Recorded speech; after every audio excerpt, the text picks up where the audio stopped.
Jack Straw, then Foreign Secretary and responsible for MI6, told MPs in 2005. Unless we all start to believe in conspiracy theories and that the officials are lying, that I am lying, that behind this there is some kind of secret state which is in league with some dark forces in the United States. There simply is no truth in the claims that the United Kingdom has been involved in rendition. We now know, on the government's own admission, that far from indulging in conspiracy theories, some of us were telling the truth.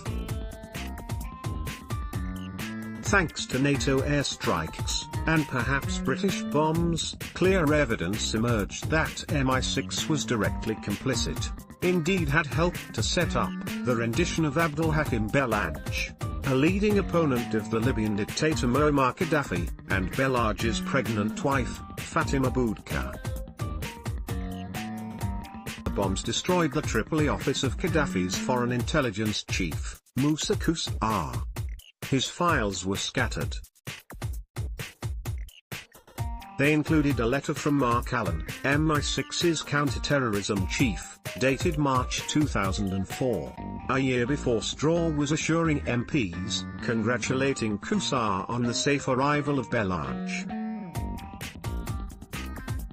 Allen added, "This was the least we could do for you and for Libya to demonstrate the remarkable relationship we have built over recent years," though he noted that the CIA had provided the aircraft for the rendition operation. The intelligence was British.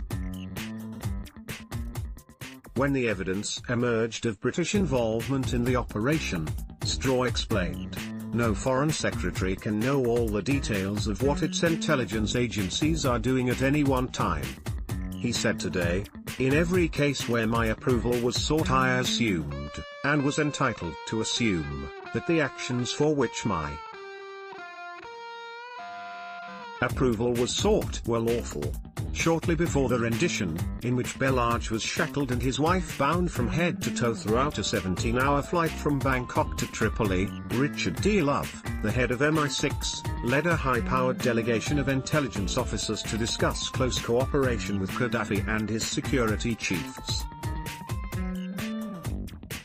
For 6 years government lawyers fought tooth and nail to prevent the disclosure of any more incriminating evidence. Whitehall officials have described the rendition of Belhaj and his wife as the result of ministerially authorized government policy. After a 4-year police investigation, Britain's Crown Prosecution Service announced that neither Straw nor Allen would face charges, because of insufficient evidence, though it said Allen had sought political authority for some of his actions, albeit not within a formal written process nor in detail. For 6 years government lawyers fought tooth and nail in the courts to prevent the disclosure of any more incriminating evidence. After today's statement to MPs by the Attorney General, Jeremy Wright, we are none the wiser about where the responsibility lies.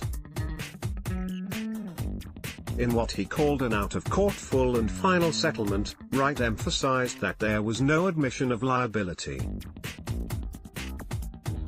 Despite Wright's clear implication that British officials had not acted in line with our values and in accordance with the rule of law, no member of the Blair government, and no member of MI6 or anyone else in Whitehall's security establishment, is going to take responsibility for what Theresa May, in her letter to Belhaj, described as deeply troubling and appalling treatment. Instead, we had merely mouthed references to how British intelligence officers should have done better to reduce the risk of ill treatment. MPs were told how MI6 was slow to understand the practices of our partners, a reference in particular to torture and the CIA. This is a tired excuse that has been used before.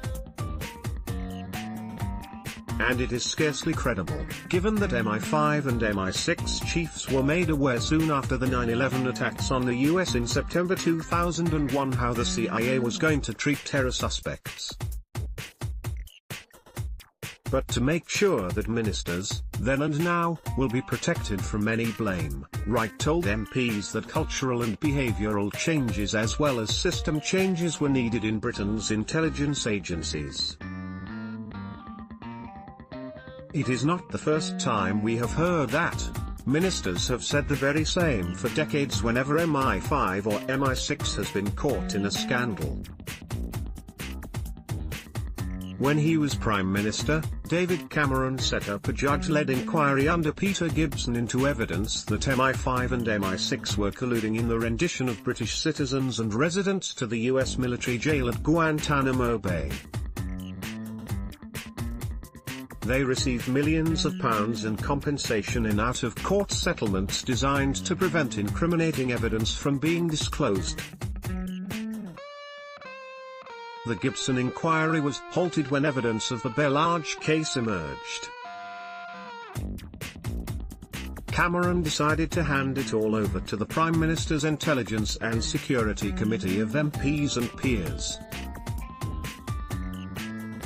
That committee, which meets in private, is no match for a judge-led public inquiry or an open trial in the courts. It seems we will never know who was responsible for the torture of Belhaj and his pregnant wife. Richard Norton-Taylor is a former Guardian defense and security writer.